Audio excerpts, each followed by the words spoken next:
Welcome back to all my dear students. Feeling very happy to interact with you of this mode of interactions after so many long time. In this video lecture, I am going to discuss about the introduction of biotechnology and RDT technology. That means recombinant DNA technology. This is one of the most important topic of biotechnology. So basically, before going to discuss about the RDT, I would like to introduce some basic ideas of the biotechnology. What is the biotechnology? What their concept and what their applications, right? So basically biotechnology word is comprised of two things. That is basically biotechnology word is made up of two things. Means first is the biology and second one is the technology. Means what? Biological system में technology का use करके कुछ ऐसा manipulations किया जाए जिसके बाद के जो प्रोडक्ट हो वो हम सभी ह्यूमन बींग्स के लिए क्या हो, यूजफुल हो. That's the concept of biotechnology. Means what? Biology से यहाँ पे मतलब है बायोलॉजिकल सिस्टम से, और बायोलॉजिकल सिस्टम से मतलब यहाँ पे है इधर ये क्या हो सकता है, प्लांट हो सकता है और एनिमल हो सकता है और माइक्रो ऑर्गेनिज्म हो सकता है. सो इन सभी में दैट मीन्स आइदर प्लांट्स में, आइदर एनिमल्स में, आइदर माइक्रो ऑर्गेनिज्म में, उनके जेनेटिक मटेरियल में दैट मीन्स उनके डीएनए में टेक्नोलॉजी का यूज करके कुछ ऐसा इंटरफेरेंस किया जाए, कुछ ऐसा मैनिपुलेट किया जाए जिसके बाद जो बनने वाला प्रोडक्ट हो वो हम सभी ह्यूमन बींग्स के लिए क्या हो, यूजफुल हो. That's the concept of a biotechnology. Means what? Biotechnology is the branch of biology which deals with the study of manipulations in the living organisms genetic materials to produce some useful products which are very useful for human beings. Okay, so basically biotechnology का मतलब जो literally वो यही है कि एक ये ऐसी बायोलॉजी की ब्रांच है जिस ब्रांच में हम उन सारे टेक्नोलॉजी के बारे में या उन चीज़ के बारे में पढ़ते हैं कि कैसे किसी भी लिविंग सिस्टम में दैट मीन्स प्लांट्स के सेल्स में, एनिमल्स के सेल्स में या माइक्रो ऑर्गेनिज्म के सेल्स में उनके जो डीएनए हैं उनमें कुछ इंटरफेरेंस किया जाए. दैट मीन्स उनमें कुछ चीज़ों को ऐड किया जाए या कुछ चीज़ें उनके डीएनए के पार्ट को क्या किया जाए, कट किया जाए.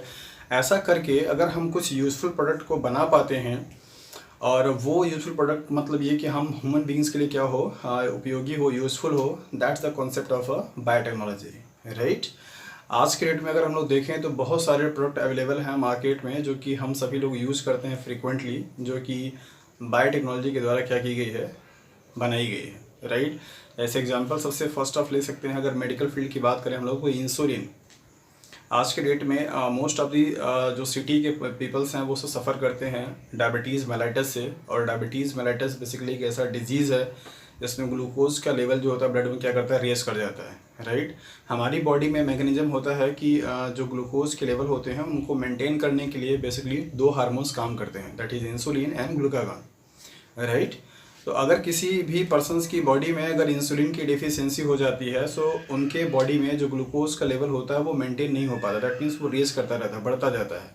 उसी बढ़े हुए ग्लूकोज के लेवल को हम एक टर्म देते हैं that is the diabetes mellitus, right? So उस डायबिटीज़ मेलाइटस के डिजीज़ को कंट्रोल करने के लिए या क्योर करने के लिए हमें क्या चाहिए, इंसुलिन चाहिए.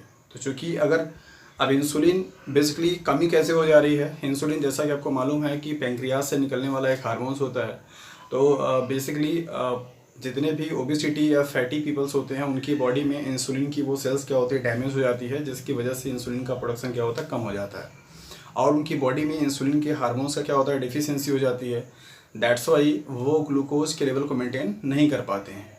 तो यहाँ पे ज़रूरत क्या है कि कुछ ऐसा चीज़ किया जाए जिससे कि मतलब जितने भी डायबिटीज़ मेलाइटस के पेशेंट्स होते हैं उनको कंट्रोल करने का सिर्फ एक ही तरीका है कि उनको इंसुलिन दिया जाए ताकि उनकी वो आसानी से शुगरी मटेरियल को खा सकें और अपनी बॉडी के ग्लूकोज के लेवल को मेंटेन कर सकें. तो यहाँ पे ज़रूरत था क्या कि इंसुलिन बनाया जाए, राइट? तो इंसुलिन बनाने के लिए बेसिकली क्या किया गया, सबसे फर्स्ट, अब ये सोचिए कितना टिपिकल टास्क है कि जो चीज़ बॉडी में आपके बन रही है उसको आपको आर्टिफिशियली इन विट्रो कंडीशंस में बना करके उसे देना है. आज के डेट में बड़े आसानी से इंसुलिन का इंजेक्शन लग जाता है, बहुत ही लो कॉस्ट में लग जाता है, बहुत आसानी से सब कोई अफोर्ड कर सकता है, लग सकता है. जितने भी पीपल्स डायबिटीज़ मेलाइटस से सफ़र कर रहे हैं उन सभी लोगों को इंसुलिन की डोज दी जाती है. कुछ लोग उसे डेली बेसिस पे लेते हैं, कुछ लोग वीकली बेसिस पे लेते हैं, राइट। तो वो इंसुलिन जो इंजेक्शंस आप ले रहे हैं वो हार्मोन्स है, और वो हार्मोन्स बनाया किसने, बेसिकली इस बायोटेक्नोलॉजी के कॉन्सेप्ट से। तो किस तरीके से बनता है उसका जो कॉन्सेप्ट है, जो प्रोसीजर है, उसको आज हम लोग यहाँ पे डिस्कस करेंगे RDT टेक्नोलॉजी का, राइट।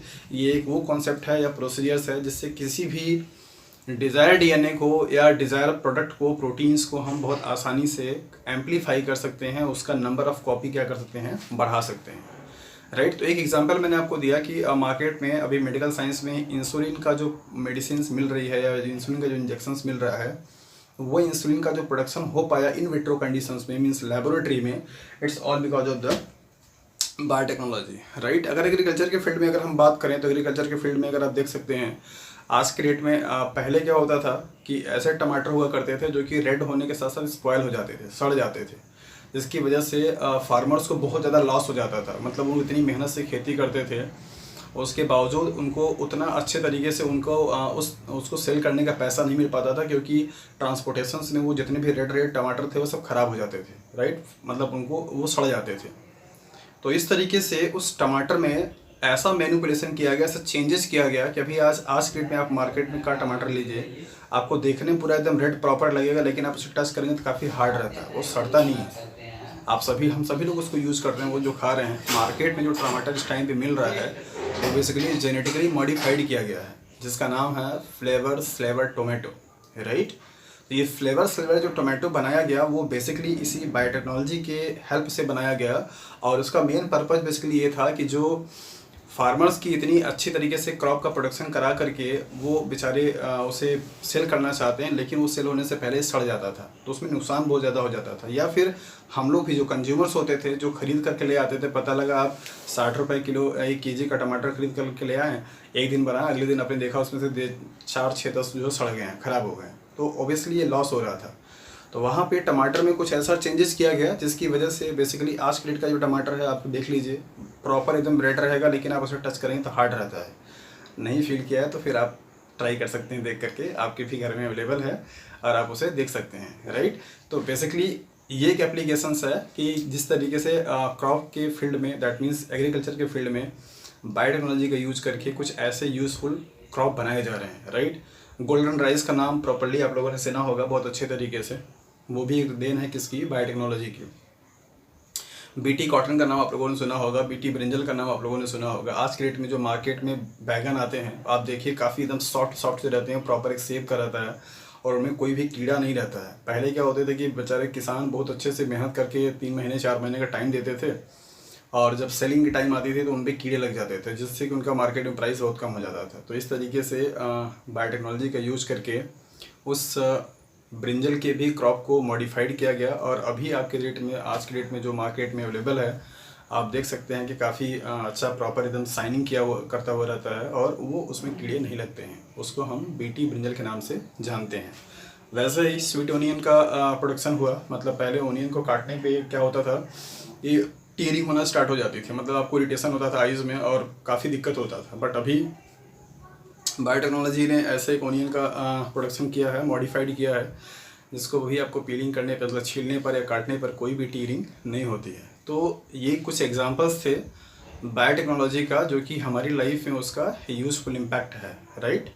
सो होप सो आपको ये कॉन्सेप्ट समझ में आ चुका होगा कि बायोटेक्नोलॉजी एक बायोलॉजी की ऐसी मल्टी डिसिप्लिनरी ब्रांच है जिसमें हम टेक्नोलॉजी का यूज करके लिविंग सिस्टम में, दैट मीन्स प्लांट के सेल्स में, एनिमल्स के सेल्स में और माइक्रो ऑर्गेनिज्म के सेल्स में, उनके DNA में कुछ ऐसा मैनिपुलेशन करते हैं, कुछ ऐसा चेंजेस करते हैं, आइदर इंसर्ट करेंगे कुछ पार्ट या फिर उसे क्या करेंगे, डिलीट करेंगे। ऐसा करके कुछ यूजफुल प्रोडक्ट का क्या हम करते हैं, प्रोडक्शन कराते हैं। यही बेसिकली बायोटेक्नोलॉजी का क्या है, कॉन्सेप्ट है, राइट।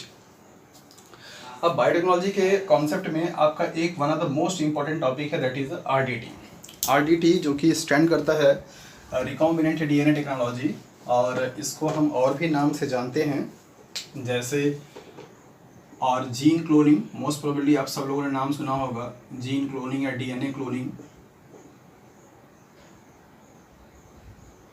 और इसको जेनेटिक इंजीनियरिंग के नाम से भी जानते हैं।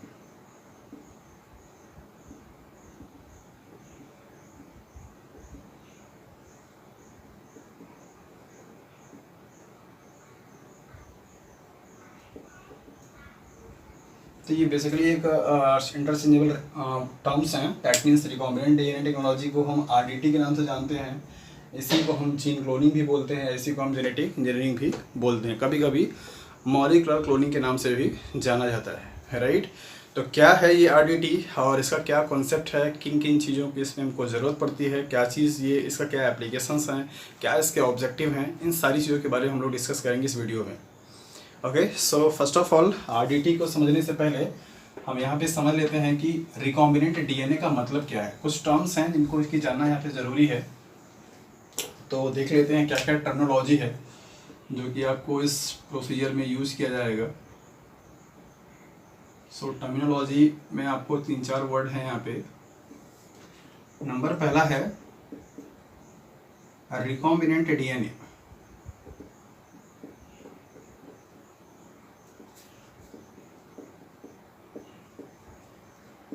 Next one is desirable DNA और Dzire DNA.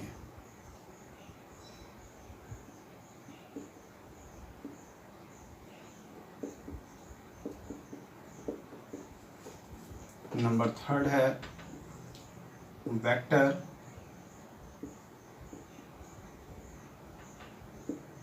Number 4 restriction enzyme.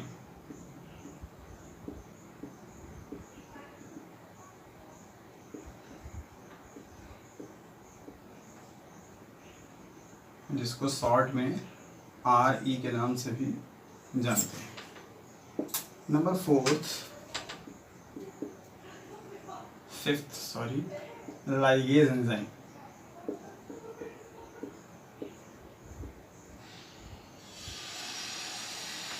Right, ये कुछ बेसिक टर्म्स हैं जो कि आपको भी आरडीटी के टेक्नोलॉजी के प्रोसीजर्स में आएंगे, तो वहाँ पर आपको कन्फ्यूजन हो उससे बेटर कि आप पहले यहाँ पे समझ लीजिए कि इनका मतलब क्या होता है, राइट। तो रिकॉम्बिनेंट डीएनए का मतलब क्या है। सपोज कि जैसा कि मैंने अभी आपको एग्जांपल दिया कि हमें इंसुलिन के जीन को या इंसुलिन के प्रोटीन्स को बनाना है, तो मान लीजिए ये ह्यूमन बॉडी का पूरा क्या है, होल डीएनए है, राइट। होप सो कि आप लोग डीएनए के बारे में आइडिया होगा। डीएनए को सिंपली हम क्या करते हैं, 2 स्ट्रैंड से रिप्रेजेंट करते हैं और दोनों स्ट्रैंड की पोलैरिटी को मेंटेन करने के लिए एडिटिंग करते हैं। अगर एक का यहाँ पे 5 प्राइम टू 3 प्राइम सेंस है, सो दूसरे वाले का क्या होगा, 3 प्राइम टू 5 प्राइम सेंस होगा। यहाँ पे नाइट्रोजन बेसेस लगे होते हैं, जैसे ATGCC ATTA इसके फॉर्म में। इसकी कॉम्प्लीमेंट्री क्या होती है, पेयरिंग होती है। A के साथ हमेशा T करेगा, T के साथ हमेशा A करेगा, G के साथ C, C के साथ G, इस तरीके से क्या होती है, पेयरिंग होती है। यहाँ पे हाइड्रोजन बॉन्ड होते हैं। तो डीएनए के स्मॉल फ्रेगमेंट को बेसिकली हम जीन के नाम से जानते हैं। मान लीजिए अगर यहाँ पे रिप्रेजेंट किया जाए कि ये पार्ट क्या है, जीन है, और ये जो जीन है वो किसके लिए है, दैट इज द इंसुलिन के लिए। मीन्स व्हाट, ये जब जीन ट्रांसक्राइब्ड होकर के एमआरएनए बनाएगा और इस एमआरएनए का ट्रांसलेशन होगा, तो डीएनए से आरएनए बनाने की प्रोसेस को क्या बोलते हैं, ट्रांसक्रिप्शन। और एमआरएनए से प्रोटीन्स को बनाने की जो प्रोसेस होती है उसको हम क्या बोलते हैं, दैट इज ट्रांसलेशन।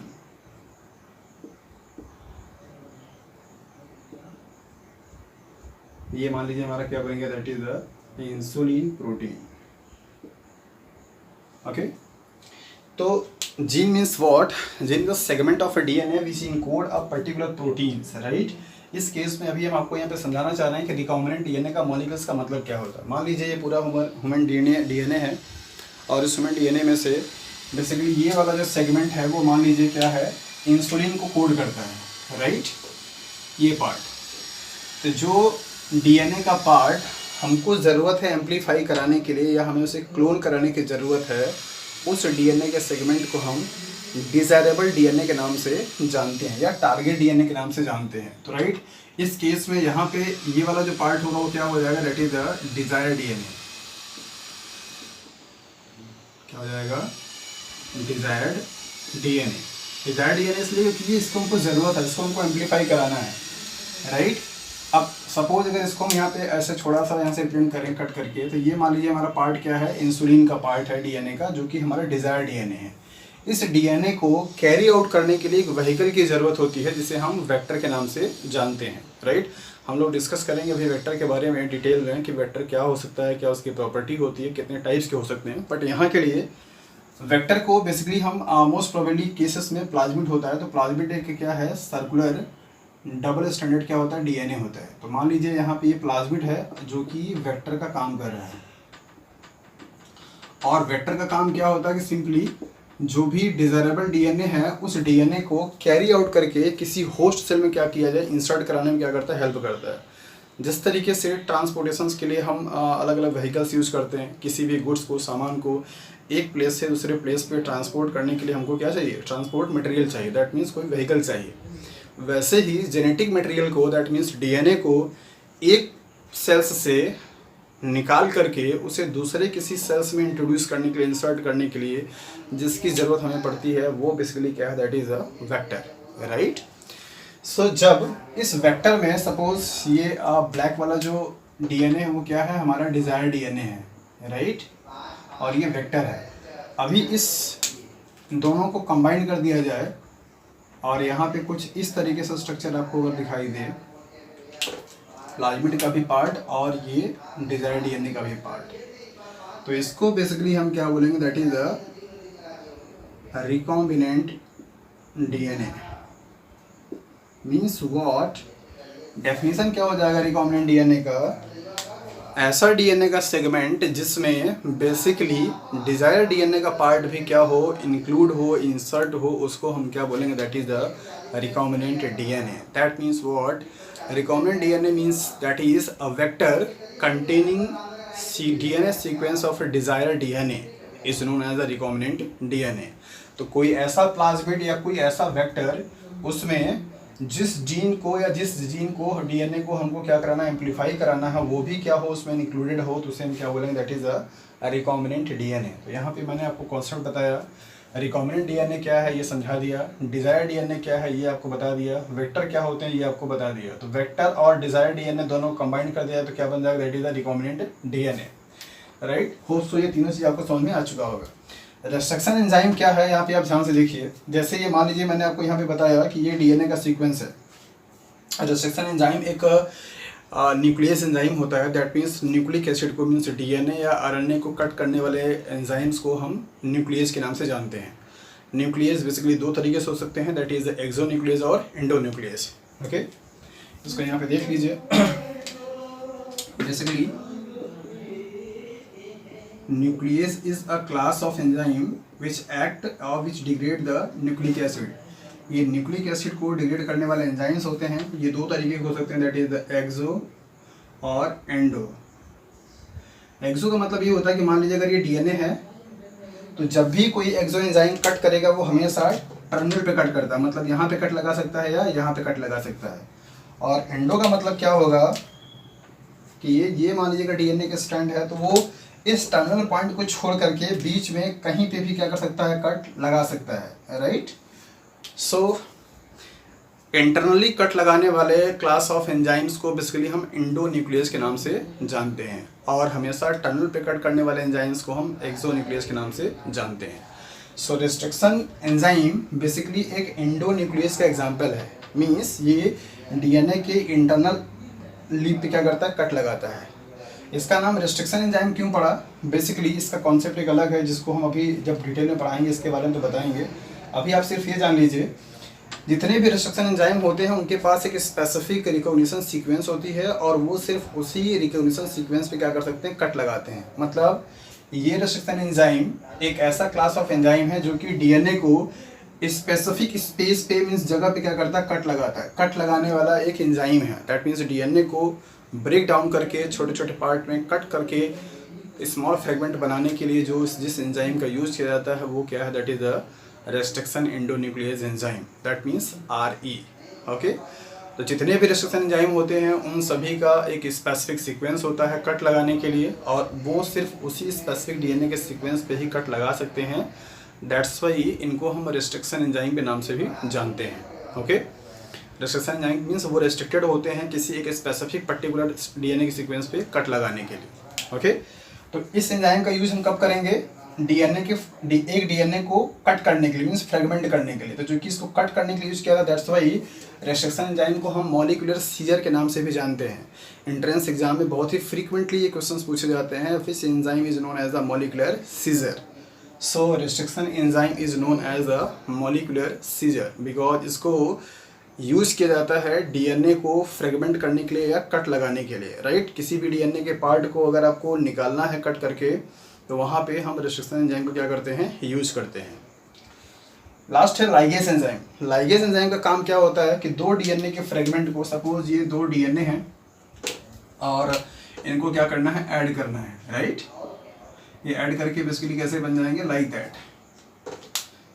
तो दो डीएनए के स्ट्रैंड को जोड़ने के लिए, ज्वाइन करने के लिए जिस एंजाइम की जरूरत होती है उसे हम क्या बोलते हैं, दैट इज द लाइगेज। तो चूंकि ये एक दूसरे के ज्वाइन करने का काम करता है, दैट्स वाई इसको हम मॉलिक्यूलर ग्लू के नाम से जानते हैं। मतलब ये बायोलॉजिकल साइंस में अगर देखा जाए तो मॉलिक्यूलर गूंद के काम करता है, दैट मीन्स दो डीएनए के फ्रेगमेंट को जोड़ने का काम करता है। सो ये दोनों ही एंजाइम आरडीटी टेक्नोलॉजी में बहुत ही मोस्ट इंपॉर्टेंट हैं। इनके बगैर कोई भी जीन की क्लोनिंग का प्रोसेस नहीं हो सकता है, राइट।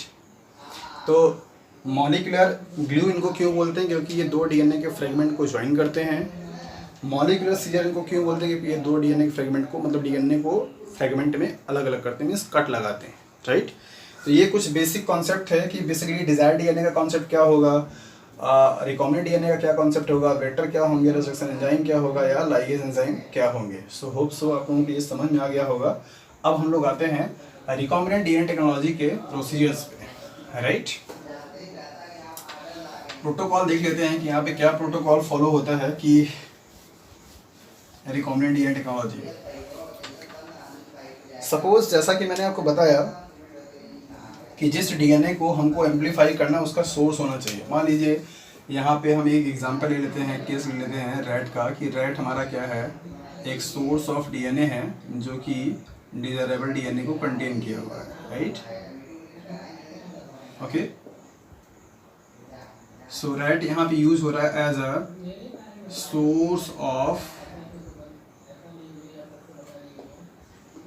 डिजायरेबल डीएनए, और यहाँ पे ई कोलाई को हम यूज करते हैं। ई कोलाई एक बैक्टीरियल सेल्स होती है जिसके पास अपना एक डीएनए होता है और एक एक्स्ट्रा क्रोमोसोमल पार्ट होता है सेल्स का, दैट इज द प्लाज्मिड। तो ई कोलाई यहाँ पे यूज कैसा हो रहा है, as a source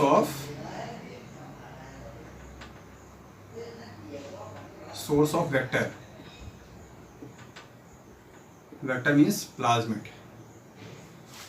okay, so पहला जो स्टेप होगा वो बेसिकली क्या होगा, that is the isolation of DNA. Isolation of DNA. तो सपोज यहाँ पर आपको ये डीएनए कुछ इस तरीके से दिखा दिया जा रहा है कि ये डीएनए पूरा आपने आइसोलेट किया हुआ है, राइट। यहाँ से क्या हो जाएगा, that is the isolation of plasmid. तो पहला स्टेप जो होगा आरडीटी टेक्नोलॉजी का वो क्या कहलाएगा, that is the isolations and purification, means separate करना isolations of desired DNA and vector, that is the plasmid. ये स्टेप हो जाने के बाद इन दोनों को बेसिकली सेकेंड स्टेप में क्या कराते हैं, ट्रीट विद रेस्ट्रिक्शन एंजाइम और digest with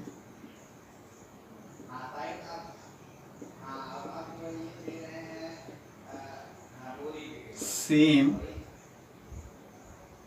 restriction enzyme.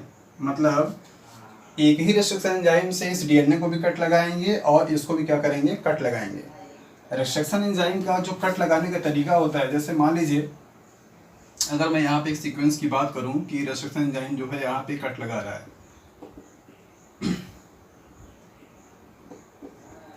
Okay, ये एक सीक्वेंस है, दैट इज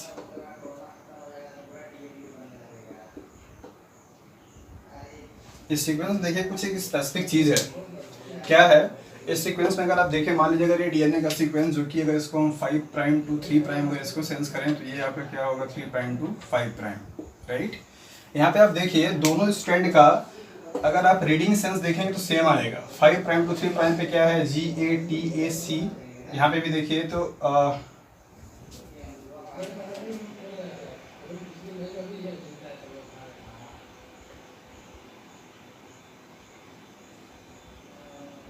ओके उसको डिस्कस बाद में करेंगे। बेसिकली रेस्ट्रिक्शन एंजाइम जो होगा वो किसी के स्पेसिफिक डीएनए सीक्वेंस पे क्या करता है, कट लगाता है। और ये कट जो लगाते हैं वो बेसिकली दो तरीके से कट लगा सकते हैं। इनके कट लगाने के बाद पॉसिबिलिटी यहाँ पे बनती है कि या तो दोनों स्ट्रैंड जो होंगे वो इस तरीके से होंगे, या एक पॉसिबिलिटी बनती है कि ये प्रोट्रूडेड फॉर्म में होंगे। अगर इस तरीके से बनता है तो उसे हम क्या बोलते हैं, that is the stick and.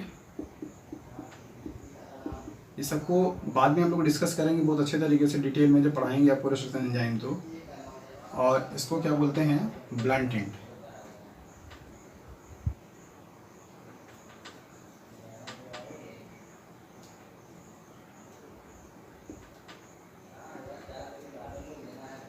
Right. इसका मतलब ये हुआ कि यहाँ पे कुछ बेस पेयर क्या है, अनपेयर्ड हैं, जबकि यहाँ पे दोनों देखिए एकदम पैरेलल है, मतलब दोनों स्ट्रैंड के आपस में पेयर किए हुए हैं। रेस्ट्रिक्शन एंजाइम आरडीटी टेक्नोलॉजी में जो यूज किए जाते हैं वो बेसिकली ऐसे किए जाते हैं जिनका कट कैसा हो, स्टिकी एंड टाइप का हो, मतलब कुछ बेस पेयर यहाँ पे क्या हो, अनपेयर्ड फॉर्म में हो, ताकि दोनों स्ट्रैंड आपस में आकर के क्या करें, अच्छे तरीके से पेयर अप कर लें। तो जब इनको हम यहाँ पे डाइजेस्ट कराते हैं तो कुछ इस तरीके से यहाँ पे बनता है। ये प्लाज्मिड जो होगा वो कट करके कुछ इस तरीके का स्ट्रक्चर बना लेता है, लाइक दैट। जैसे मान लीजिए अगर इसका ये 5 प्राइम है तो ये क्या होगा, दैट इज 3 प्राइम। ये इसका क्या कहलाएगा 3 प्राइम, इसका क्या कहलाएगा 5 प्राइम। मतलब कुछ बेस पेयर यहाँ पे क्या है, अनपेयर्ड फॉर्म में है। वैसे ही यहाँ पे ये जो डीएनए होगा उस डीएनए का भी क्या होगा, दैट इज ये वाला पार्ट कुछ इस तरीके से आपको दिखाई देगा। ये अगर मान लीजिए इसका 5 प्राइम है, ये इसका 3 प्राइम, ये इसका 3 प्राइम, ये इसका 5 प्राइम, राइट। तो फर्स्ट स्टेप में क्या किया जाएगा, डीएनए और प्लाज्मिड को मीन्स वेक्टर को क्या किया जाएगा, आइसोलेट किया जाएगा। ये क्या है आपका प्लाज्मिड है। और दूसरे स्टेप में क्या किया जाएगा, उन दोनों को सेम रेस्ट्रिक्शन एंजाइम से ट्रीट कराते हैं। सेम रेस्ट्रिक्शन एंजाइम से ट्रीट कराने का मतलब ये हुआ कि जहाँ पे जिस स्पेसिफिक सीक्वेंस पे इसको कट लगाएगा उसी स्पेसिफिक सीक्वेंस अगर इस प्लाज्मिड में होगा तो उसको भी क्या करेगा, कट लगाएगा, ताकि ये दोनों जो यहाँ पे निकले हुए पार्ट हैं, प्रोट्रूडेड पार्ट हैं, ये इनका जो बेस हो वो क्या हो, एक कंप्लीमेंट्री हो। जैसे मान लीजिए अगर यहाँ पे ए होगा तो यहाँ पे क्या होना चाहिए, टी होना चाहिए। अगर यहाँ पे सी है तो यहाँ पे क्या होना चाहिए, जी होना चाहिए। तो सेम रेस्ट्रिक्शन एंजाइम से ट्रीट कराने के पीछे का जो लॉजिक है वो यही है कि दोनों ही डीएनए जो कि एक प्लाज्मिड है और एक क्या है डिजायर डीएनए है, उन दोनों में उसी स्पेसिफिक सीक्वेंस पे वो कट लगाएगा जहाँ पे स्पेसिफिक सीक्वेंस प्रेजेंट होंगे। और कट लगाने के बाद जो डीएनए का फ्रेगमेंट बनेगा उनके जो पेयर किए हुए पार्ट नहीं होंगे, उन पे जो बेसिस होंगे वो एक दूसरे क्या होंगे, कॉम्प्लीमेंट्री होंगे, ताकि आसानी से उनका पेयरिंग कराया जा सके, राइट। अब इन दोनों डीएनए को बेसिकली क्या किया जाएगा, लाइगेज कराया जाएगा, मीन्स लाइगेशन कराया जाएगा। तो यहाँ पे क्या किया जाएगा, treat with ligase enzyme, okay. तो आपको पहले ही बता दिया कि लाइगेज एंजाइम का काम क्या होता है, दो डीएनए के स्ट्रैंड को ऐड करना, मीन्स जोड़ना। तो यहाँ पे क्या होगा, कुछ इस तरीके से ये आपका प्लाज्मिड का डीएनए और ये आपका डिजायरेबल डीएनए आपस में क्या होंगे, जुड़ जाएंगे। अब इसको हम बेसिकली रिकॉम्बिनेंट डीएनए के नाम से, रिकॉम्बिनेंट प्लाज्मिड और रिकॉम्बिनेंट डीएनए दोनों भी हम बोल सकते हैं, क्योंकि प्लाज्मिड में ही इसको इंसर्ट किया गया, दैट्स व्हाई इसको हम रिकॉम्बिनेंट प्लाज्मिड के नाम से जानते हैं, ओके। अब इस रिकॉम्बिनेंट प्लाज्मिड को जो कि डिजायरेबल डीएनए सीक्वेंस को कैरी आउट कर रहा है, यहाँ पे हमारा डिजायर डीएनए क्या था, दैट इज द इंसुलिन। जैसा कि मैंने पहले ही आपको एग्जांपल में बताया था कि मान लीजिए ये वाला जो पार्ट है वो क्या है, इंसुलिन का है।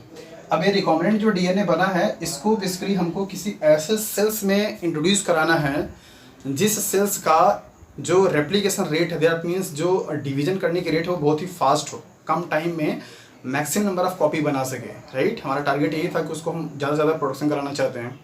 तो E coli that means bacterial जो सेल्स होती हैं उनकी लाइफ स्पैन बहुत ही शॉर्ट होती है, लगभग 20 से 30 मिनट में वो एक बार अपना पूरा सेल डिवाइड कर जाती हैं। तो दैट्स वाई इस रिकॉम्बिनेंट डीएनए को या प्लाज्मिड को हम क्या करते हैं, ई कोलाई सेल्स में ट्रांसफ़र कराते हैं, राइट। तो अब यहाँ पे क्या हो जाएगा, basically transfer in E coli cells. अब ई कोलाई सेल्स के पास अपना खुद का भी डीएनए होगा और इसको यहाँ पे क्या कर सकते हैं हम, ट्रांसफ़र यहाँ पे दिखा सकते हैं, ओके।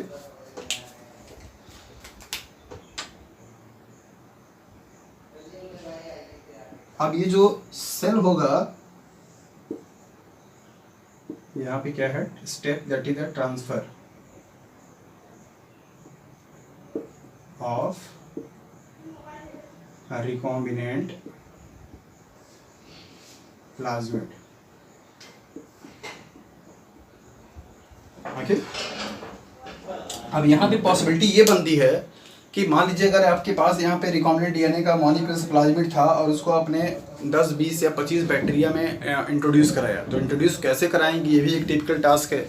और क्या इंट्रोड्यूस कराने के बाद क्या ये प्रॉबिलिटी होगी कि सारे के सारे सेल्स में वो इंसर्ट हो जाएंगे?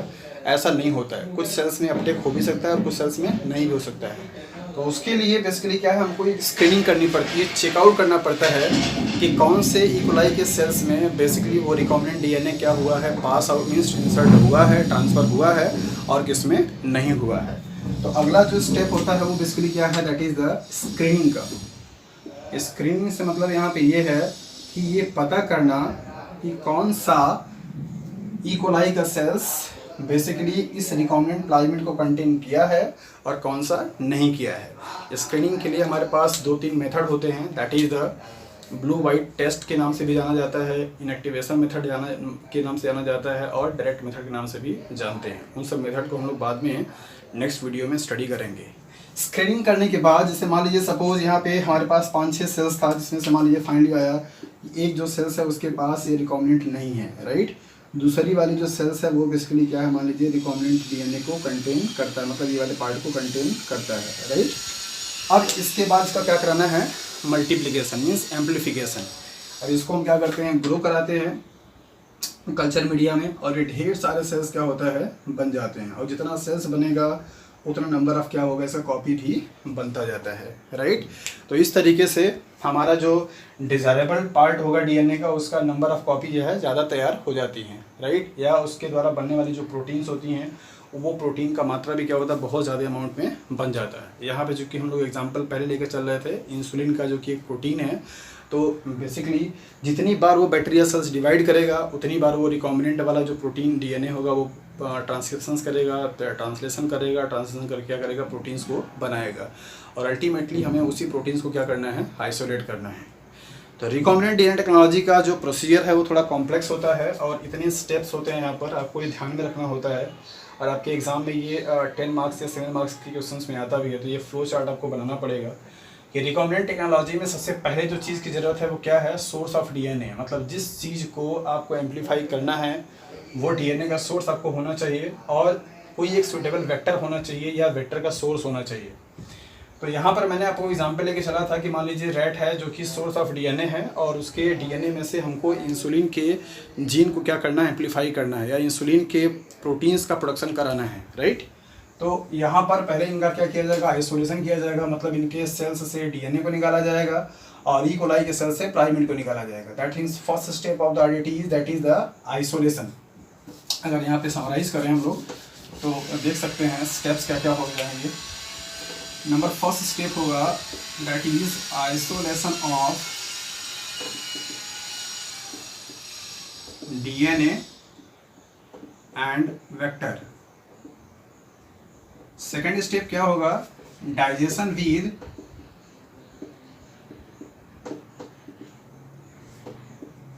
Restriction enzyme. थर्ड स्टेप क्या क्या हो जाएगा, लाइगेशन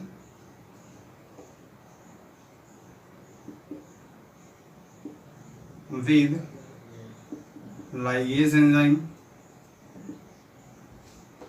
फोर्थ में क्या होगा, ट्रांसफॉर्मेशन।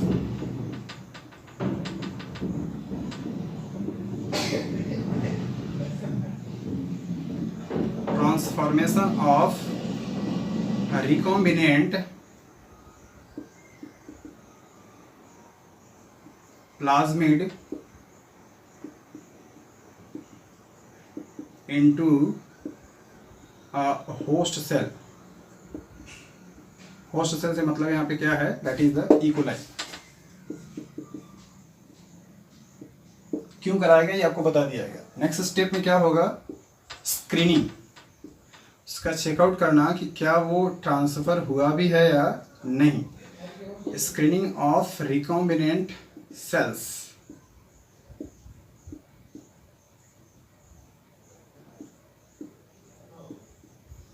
नेक्स्ट स्टेप में क्या होगा, दैट इज एम्प्लीफिकेशन.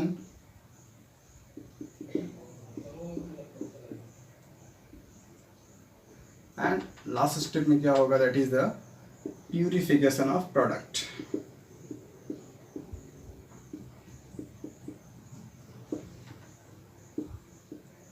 जो भी हमको चाहिए था. सो ये बेसिकली क्या है, स्टेप्स हैं आरडीटी टेक्नोलॉजी के, जिसमें आपको यहाँ पे ध्यान में रखना होगा कि सबसे फर्स्ट ऑफ ऑल आइसोलेशन किया जाएगा. आइसोलेशन से मतलब उसको निकालना. दूसरे स्टेप में इन दोनों डीएनए को, दैट मीन्स ये डिजायरेबल डीएनए का सोर्स है और ये प्लाज्मिड है जो कि वेक्टर का काम कर रहा है. इन दोनों को रेस्ट्रिक्शन एंजाइम से डाइजेस्ट कराना. डाइजेस्ट कराने के बाद क्या होगा, ये दोनों कट जाएंगे स्पेसिफिक सीक्वेंसेस पे और उन दोनों को बेसिकली क्या है, लाइगेज एंजाइम की हेल्प से क्या करना, उनको ऐड करना. ऐड करने के बाद यहाँ पे जो मॉलिक्यूल्स बनेगा उसे हम रिकॉम्बिनेंट प्लाज्मिड या रिकॉम्बिनेंट डीएनए के नाम से जानते हैं. इसके बाद इसको चूंकि एम्पलीफाई कराना है तो हमें ऐसा सेल्स में डालना होता है जिसका मल्टीप्लिकेशन रेट क्या हो, बहुत ही ज़्यादा हो.